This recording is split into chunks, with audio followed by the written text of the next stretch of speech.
Hello, this is Knut B with the Advanced Turn Based Tile Toolkit for Unreal Engine 4. And today I'm going to show you how to import your own skeletal meshes as well as your own static meshes to use with the toolkit. So here's a very basic level I've set up with the toolkit, and I've imported a few assets from free packages that come with Unreal Engine.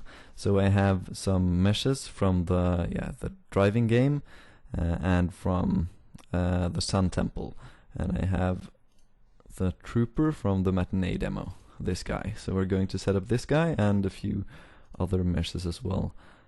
So like I've shown before, you can easily swap out all these basic meshes that are used with the grid, but to demonstrate how it could work with other assets, so let's take some meshes from here. Let's try to find something that's kind of tile-like, though anything would work. Yeah, so the floor plane. Oh yeah, so that's really big. But as you can see, the grid automatically resizes to fit the size of the mesh, and this guy should snap automatically to these as well. Yeah, and it seems like one mesh is actually this big, or yeah, at least this big. So yeah, if we try playing like this, you can see that so all of the meshes, yeah, except the spline mesh, automatically resizes to fit the size of the mesh. So the spline mesh you will have to resize manually, but all other meshes are automatically resized to fit. So just change that to whatever you want. It's running quite fast now because the speed between different tiles will be the same. And since he's smaller compared to the meshes, he seems to be moving faster. But you can change that, of course, in the settings here. The pawn movement speed and so on. But yeah, let's not use this mesh. Let's go back to using the default one, and I'll show how to add some custom tiles instead. So here we are, back to the regular old grid, and maybe we'll want to add some new walls. So if we find some meshes, something that could fit. Yeah, so the fire pit. This should do nicely. It's a bit small. We could make the grid smaller, of course, or we can make this bigger. I prefer to do that. I like this size compared to like the regular size for Unreal Engine meshes, since they have some space around them.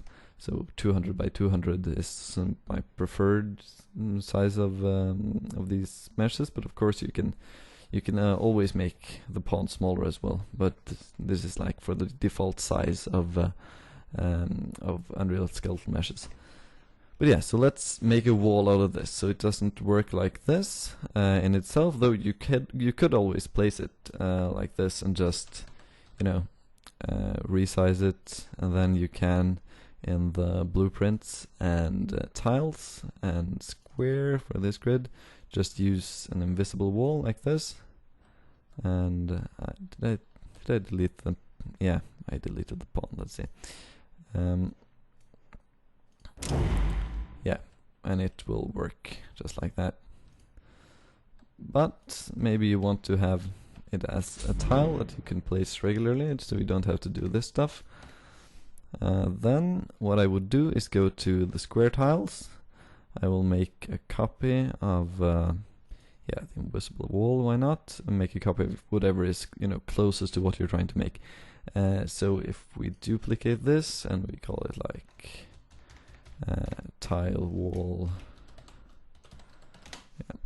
like this, and yeah, this is a new 4.7 view. I haven't got used to that yet.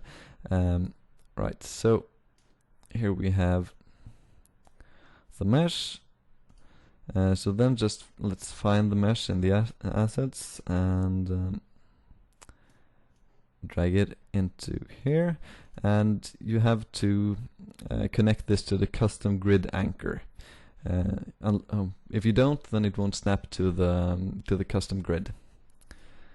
And you could delete this static mesh, of course, but you could also decide to keep it. I'll decide to keep it, and I'll explain why later. So I'll just set this to invisible. And then for the fire pit, this is a bit too small for the tiles, I think. So let's just double this in size. There. And this mesh already has collision, I think. Yeah. So we don't have to add that. But if we want this to block like vision, line of sight, we have to set the collision to block range trace, which is a custom trace channel that comes with the system. So under collision and collision presets, we create our own custom collision. So I'll just put everything to ignore, and I'll put range trace to block. If you block path trace is the trace that checks if you click a tile. So if this is set to ignore, you click straight through it when you try to click a tile, which is what usually works best. If you click here, you usually want to access the tile that is behind it. So I leave this to ignore. Though if you are creating a tile that you're supposed to walk on, then you would set this to block. So that works fine, though of course like this with this collision, then how the site will be blocked isn't that predictable. Now if you instead use the static mesh that is behind there, this wall, if you use this as an invisible collision in the background, you can have a more predictable blocking of vision. So I decided to keep this. And it is already blocking the range trace, then it should be quite predictable. So let's see. So we have, let's see, a new tile here. There, snaps into place. Yeah, perfectly. And let's see. Yeah, so I'll increase the vision of this guy.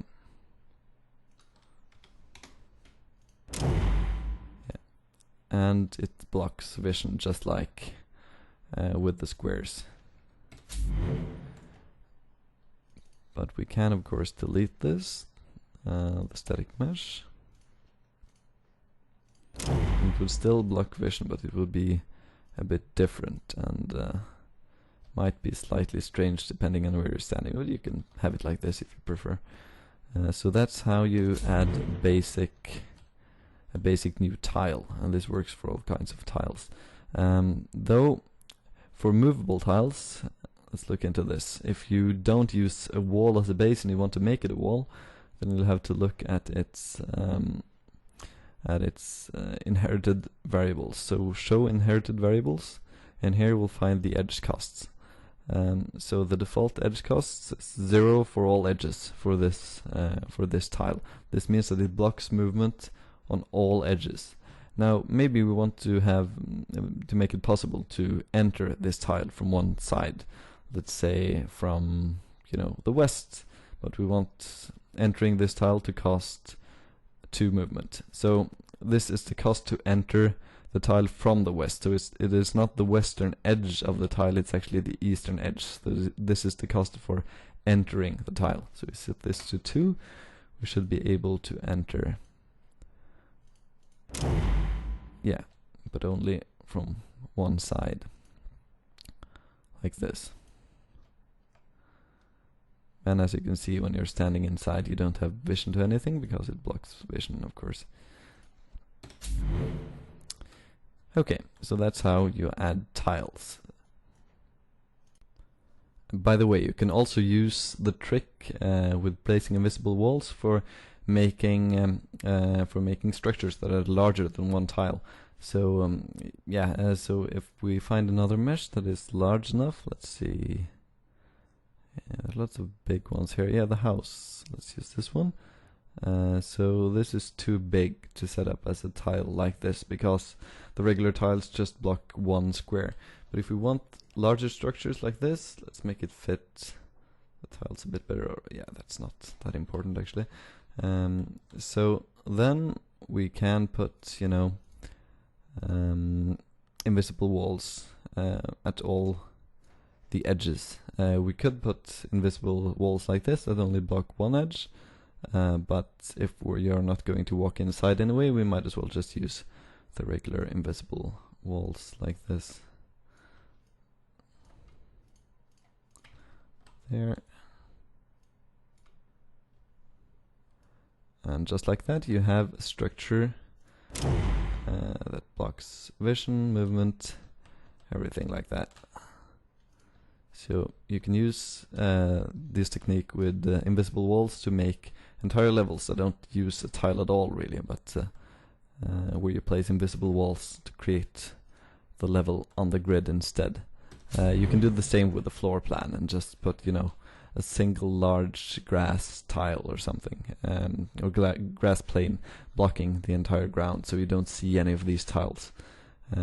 So you don't need to have anything visible tile-wise. So on to creating your own pawns with your own custom skeletal meshes. So as I've said before, I've imported or migrated the trooper from the matinee demo. So in his mesh, here it is, we have to assign the skeletal mesh that's used in the toolkit to this guy. So it is the default skeletal mesh for both actually, but it doesn't realize that, so we have to go to skeleton, assign skeleton, and use the hero TPP skeleton, which is the one we're using.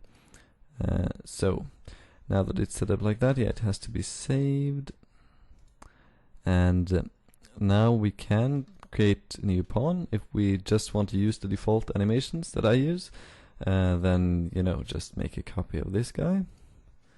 So unit player matinee, and we go to, let's see, the viewport and the skeletal mesh, and here are the options.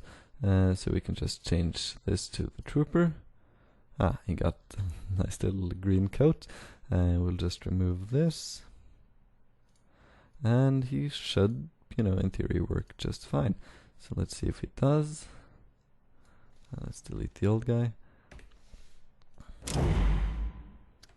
Yeah, works fine, and all animations should work well. We can test that as well, putting someone for him to attack.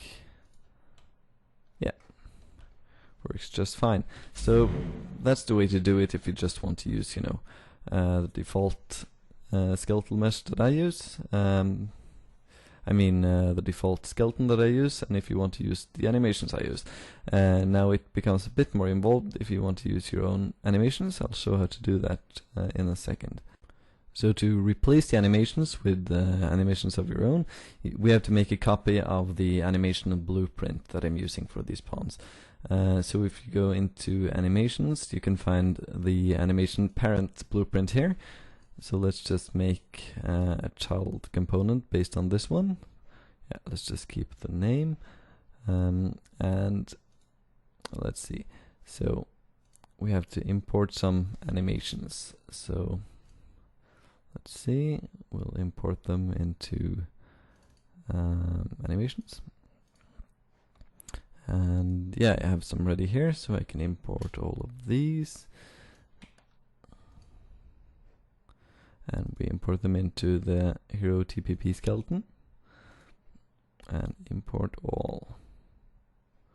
So if we have a look at the new animation blueprint we created, here we have new animations. They're working well. Yeah, so we'll have this as his attack animation and this as his death animation. And maybe we'll have, you know, the crouch as his idle. There aren't too many animations to choose from the default ones in Unreal, but so we'll stick to that one. In the graph, we have to replace the animations that are used here with our new animations. So for the attack, we instead of the attack melee, we'll use the fire shotgun hip. And instead of death, we'll use death 3. Now for walking, running, and standing idle, this is driven by a blend space. We have to create a new blend space first for that. So that's easy enough to do. Let's see, so in animations, yeah, we can make a copy of the old blend space. That would be the easiest, I think. There. Yeah, that's fine for the tutorial purposes. And here's the blend space. So it goes from 0 to 600. So these numbers interact with the game to determine how fast the pawn is actually physically moving across the grid. So it's good if you don't want to change that in the blueprint, just keep it from 0 to 600 like this. So let's use the crouch idle rifle hip as the idling animation. So he crouches when he's idle, and then he crawls forward and starts running. So yeah, that's okay for tutorial purposes as a blend space. So let's go back to, let's see, the animation blueprint we created. This one, parent-child, and for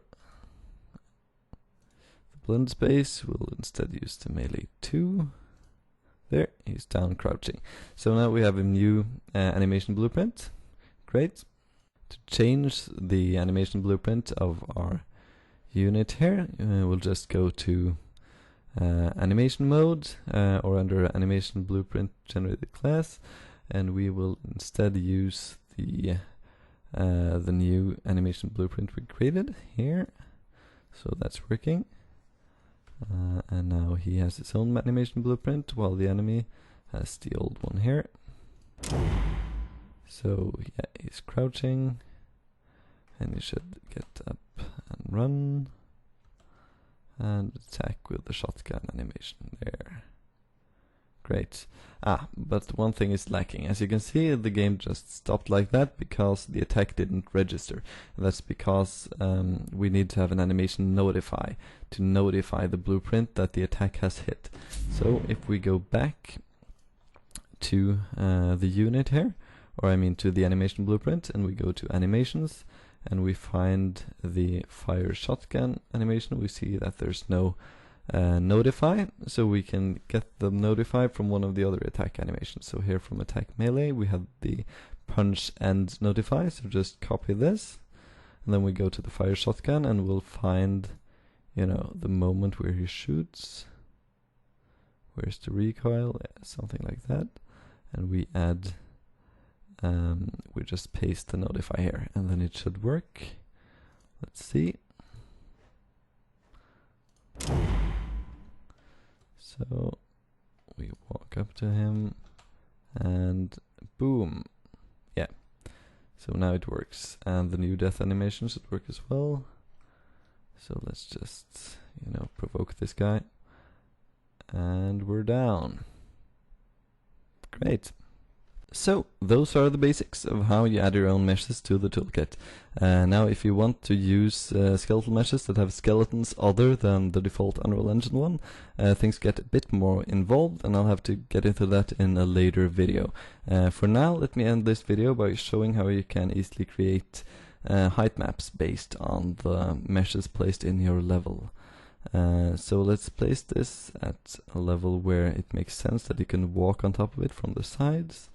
Let's increase its size to fit the underlying grid a bit better there, and let's make sure that it has collision, or this won't work.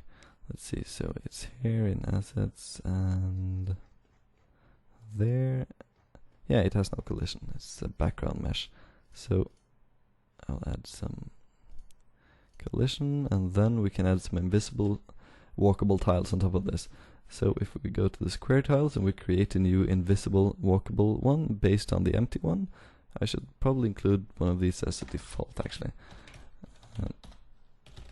There.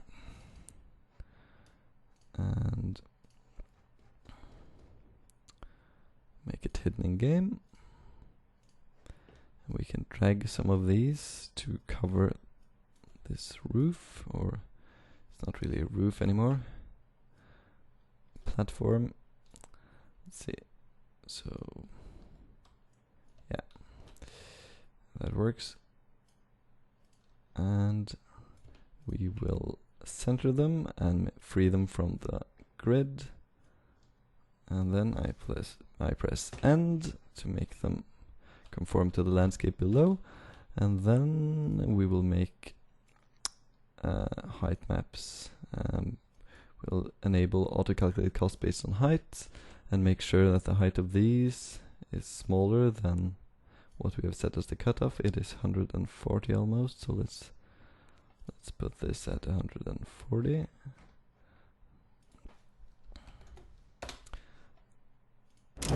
And yeah, now we have a walkable roof. So that's a small trick how you can do that. Let's kick this guy's ass before I end the video. There. Okay, so there you have it. That's it for now. Bye bye.